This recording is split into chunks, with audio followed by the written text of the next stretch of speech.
Hey guys, I'm finally back out here with the car again. I know it's been a while since I posted my last video, and I've had a lot of you guys ask me, what I'm doing to get the engine to basically just fit in the car. Engine brackets, motor mounts, the transmission bracket, the shifter, all that stuff. So if you had seen my last video, it was basically me just putting the engine into the bay. I told you how I had to bang the firewall out just a little bit, the transmission tunnel. I had to cut my front radiator support. It just, well, you don't have to, but it worked, and it's just a whole lot easier. I could just slide the engine in and out, no problems. But I guess to start off with, what I did for my engine, getting this thing in there was using the Freed engine brackets. I used their brackets. I used their solid motor mount bushings. As you can kind of see in there, I know it's kind of tight, but these things fit perfect.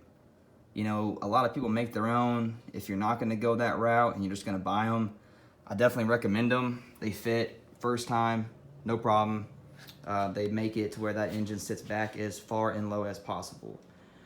I'd say right about an inch of clearance is in between the front cover and the hood, maybe an inch or two, but it fits good. You got plenty of room in the front. You can definitely get a big radiator in there with some fans, but it is kind of tight. But I'll find that out once I get my radiator in next week. But overall, the thing sits perfect. It's almost like it was meant for it. Got tons and tons of space.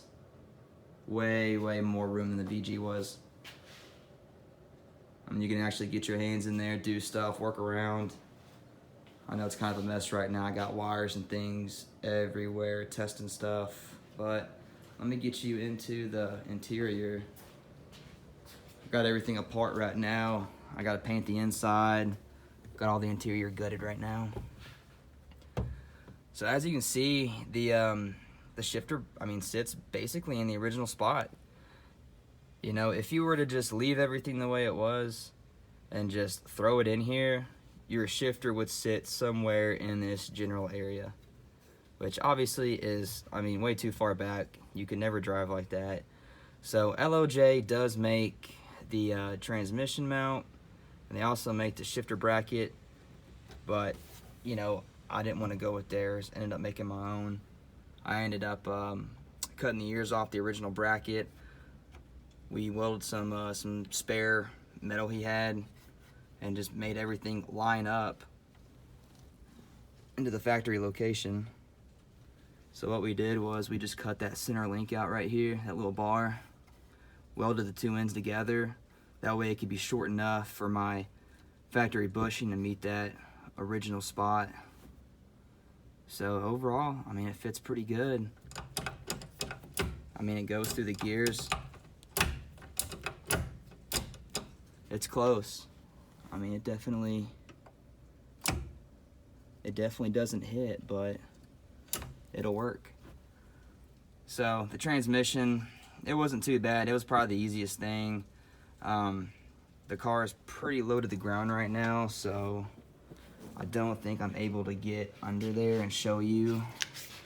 Let me see if I can get just to one side of it real quick. So what we did was we welded another bar across the bracket. That way we could lower the ears just a hair and move them forward, because everything comes back towards the rear of the car so much that all we did was just shift them back to the front. Use the factory bolts, factory location to mount it.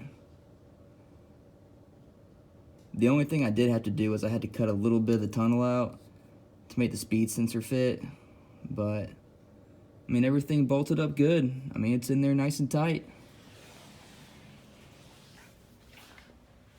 So it all lines up pretty good. The only thing I'm missing right now is the drive shaft. I'm gonna have to get one cut. I'm gonna have them make me a one piece, since my factory two pieces isn't gonna work. But overall, the car's coming along. I still need to do a few things here and there, and hopefully start it up here soon. So If you guys have any questions, just holler at me, let me know. I can send you pictures, do whatever. So, thank you.